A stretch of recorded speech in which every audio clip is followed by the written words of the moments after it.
Tagal ko na hindi nakagawa ng video at ang dahilan talaga niyan mga kapatid ay sobrang busy ko sa misyon, sobrang busy sa mga bagay na kailangan gawin. Lahat tayo mga kapatid, dito sa mundo ng tao, isa lang ang gusto talaga nating gawin. Nating makauwi sa ating mga pinanggalingan. Maaring hindi ito malinaw sa lahat ng mga tao. Pero yung pagnanasa ng mga tao nga na magpayaman, magpaganda, magpasikat at lahat ng mga material na pagnanasa dito nga sa mundo ay katumbas sa kung ano yung pagnanasa nga natin sa spiritual na gusto nating makauwi doon sa mga pinanggalingan natin na kung saan nandoon nga yung mga lahat ng gusto natin. O mga kapatid, nandoon lahat ng kaginhawahan at kasarapan na hinahanap natin. Kaya nga naman maraming addict kumbaga sa iba't ibang mga bisyo dahil hinahanap nga nila yung mga bagay na nandoon sa kabilang mundo. Halimbawa yung pambababae or panglalaki ay nangyayari yan dito dahil nga ay hinahanap nila yung katulad doon sa kabilang mundo na kaya nating gumawa ng kahit gaano karaming katawan at mag-iba-iba tayo ng mga itsura. So yung paglalandi ay dahil nakasanayan natin kung ano yung nasa kabilang mundo at hinahanap natin yun dito. Pero nandito nga tayo para magtiis at magdusa. Hindi natin pwede gawin yung pareho na yun kasi iba-iba ang spirito ng mga iba't ibang itsura dito. Hindi katulad ng nasa ibang mundo tayo, nasa kabilang mundo bilang mga engkanto ay isang spirito ay makakagawa ng napakaraming katawan. So kayo pa rin ang mag-asawa ay gumagawa nga ng maraming katawan na nagsasama kasama isa't isa at walang kasalanan doon. Pero dito sa mundo ng tao, dahil nga iba-ibang spirito yan, ay kasalanan yon. Sa kabilang mundo rin naman, halimbawa ay maraming pera o kayamanan, walang hanggan ang mga pwedeng gawing material na bagay na papalabasin nga lang sa isip. Pero dito ay limitado ang material, tapos mayroong mahirap at mayaman. Para magkaroon ng mayaman, dapat meron ding mahirap. Para magkaroon ng mahirap, dapat meron ding mayaman. So, merong mga tao na mayroon, meron ding tao na wala. Or kumbaga, hindi naman lahat meron, lahat wala. Para siyang hagdan na may mas mababa, may mas mataas, may mas meron, may mas wala. Pero sa kabilang mundo naman ay ang pinaka mahirap doon ay katumbas lang ng pinakamayaman dito sa buong mundo. So, halimbawa, yung pinakamayaman dito, mas mayaman pa sa kanila yung pinakamahirap sa kabilang mundo. So, doon yung maiisip kung ano yung pagkalayo ng mga bagay dito sa mundo ng tao sa kabilang mundo. Tapos, gaya nga ng sinabi ko, lahat tayo ay hari at reyna nga mula sa kabilang mundo. Kaya yung nasasanayan natin na kasikatan doon na gusto nga natin makilala ng milyon-milyong mga tao or sakop ay normal doon dahil nga ay mga hari at reyna tayo. Oo mga kapatid, lahat tayo dito sa mundo ng tao ay mga hari at reyna sa mundo ng engkanto na binagsak dito dahil sa mga kasalanan natin sa mga pinanggalingan nating mga mundo, pero nakakalimutan nga natin kung bakit nangyari yon. So ang punto ko lang dito, dahil nga nagkaroon tayo ng amnesia at nandito nga ako para magturo sa mga tao kung ano ang mga nakaraan natin,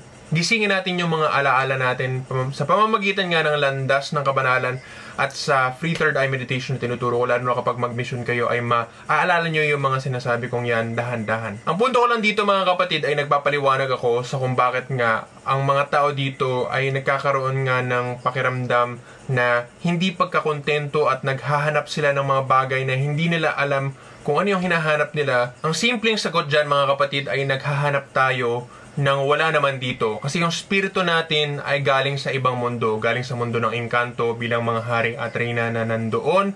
Pero yung mga katawan natin dito sa mundo ng tao ay tao. Tapos kailangan natin makiayon sa mga batas dito sa material na mundo ng tao. Kaya nga ay kailangan natin magdusa. Kasi yung mga gusto natin or kagustuhan pagnanasa ay hindi talaga matutupad lahat dito, kundi sa pagdating ng panahon lang sa kabilang mundo. Ang mga tao na hindi nakakatiis, yun yung mga gumagawa ng kasalanan para nga sila ay yumaman or sumikat or maging makapangyarihan. At kahit makuha nga nila ang mga gusto nila dito sa mundo ng tao ay palagi pa rin kulang kasi ang gusto nga natin yung hindi makukuha dito sa mundo ng tao dahil nga ay gusto natin mag-expand na parang infinity. Mayroon na nasa loob natin na hindi masasaklaw sa mundo ng tao. kahit ano pa man yung mga bagay na makuha natin dito sa mundo ng tao, ay hindi tayo makukontento sa pinakakaibuturan natin. Oo mga kapatid, mayroong practice nga na magagawa natin na magpasalamat tayo at matanggap natin kung ano ang mga bagay na binibigay o natatanggap natin sa ating mga pang-araw-araw na blessings.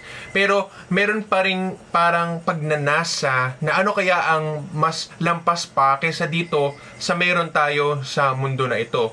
At natural yan, sinasabi ko nga sa inyo na hindi yan kasalanan, pero binibigyan ko nga kayo ng paliwanag para maintindihan nyo kung bakit meron tayong ganyang pagnanasa. At para matanggap din natin na hindi natin talaga matutupad yung pagnanasa na yan habang nandito tayo sa mundo ng tao. Meron talagang limitasyon ang buhay natin dito at natural yan. Sa kabilang mundo lang natin matutupad ang lahat ng mga kagustuhan natin at hindi dito mga kapatid. Kahit pa man nakuha natin yung pinakamayaman, pinakasikat at pinakamalakas at lahat ng mga kapangyarihan, lahat ng mga kagandahan at kasarapan dito sa mundo ng tao, kahit na tayo yung pinaka nasa tuktok, hindi pa rin tayo magiging kontento kasi naghahanap tayo ng spiritual na pagkawalang hanggan ng buhay sa kabilang mundo at lalo na sa langit. So, ang masasabi ko nga yung pagnanasa na parang hindi tayo makontento, mabuti yan kapag naiintindihan mo tapos yun na lang yung gawin mo na pagnanasa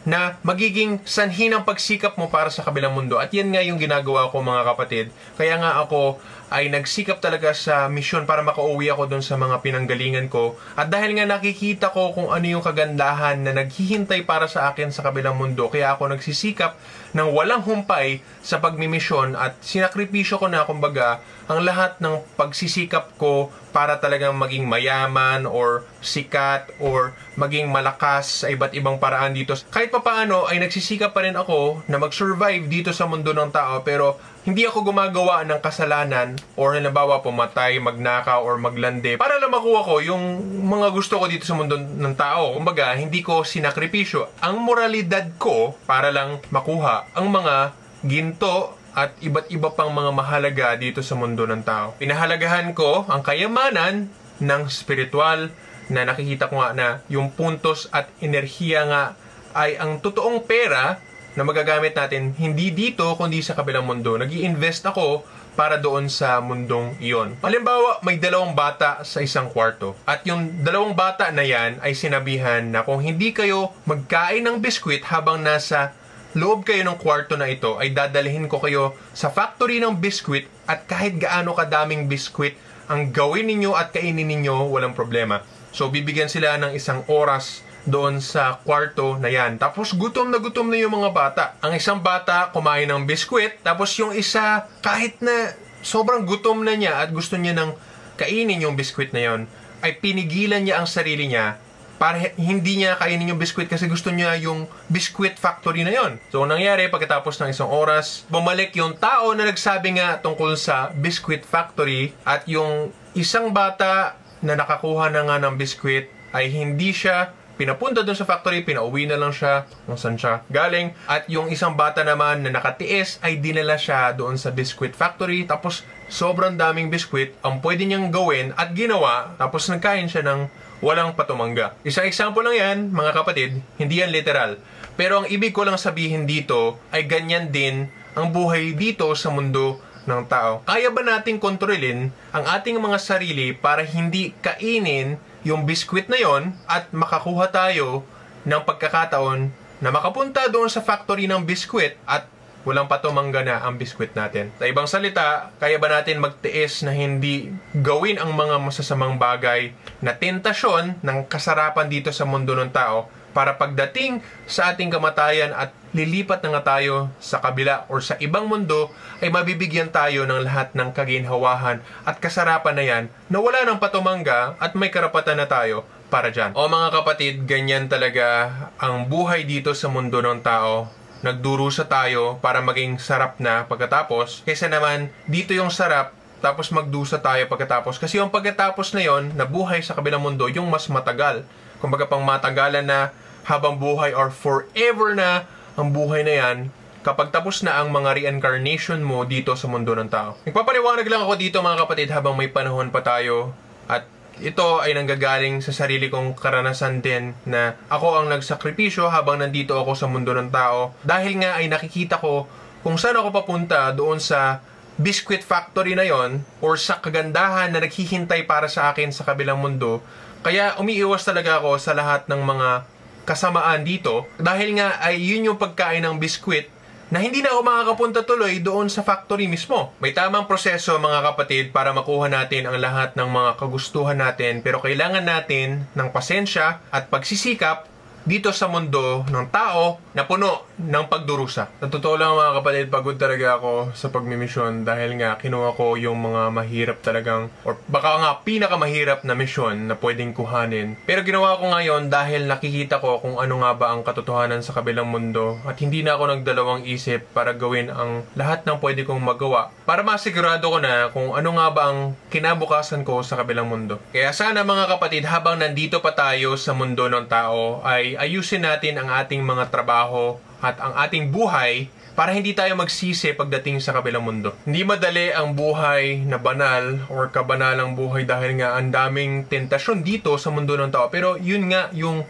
point mga kapatid na nandito tayo para subukan tayo. Sinadya talaga na mayroong satanas at mayroong kasalanan, mayroong mga tentasyon para malaman kung kaya ba natin na maging matatag sa harap ng ganyang mga tentasyon. So yan ang tanong ko sa inyo mga kapatid. Lahat tayo dito ay nakatadhana sa pinakamasarap at pinakamaginhawa, pero kailangan muna natin dumaan sa tamang pagdurusa. So ang tanong ko sa inyo mga kapatid, anong gagawin ninyo? Kakainin nyo ba yung biskwit na yon? Or kaya nyo bang hintayin ang pagbabalik ni Kristo na magbibigay sa atin ng pagkakataon na makapasok talaga sa factory ng biskwit, sa kagandahang buhay na naghihintay para sa atin sa kabilang mundo. Kasarapan ngayon na sandali, tapos pagdurusa ng forever, pagdurusa dito ng sandali, tapos kasarapan forever. Ano ba ang pipiliin natin mga kapatid? Sana ay piliin natin ang tamang desisyon. Pagdusa muna dito, sandali, para kasarapan na tayo forever. Maraming salamat po mga kapatid, at God bless.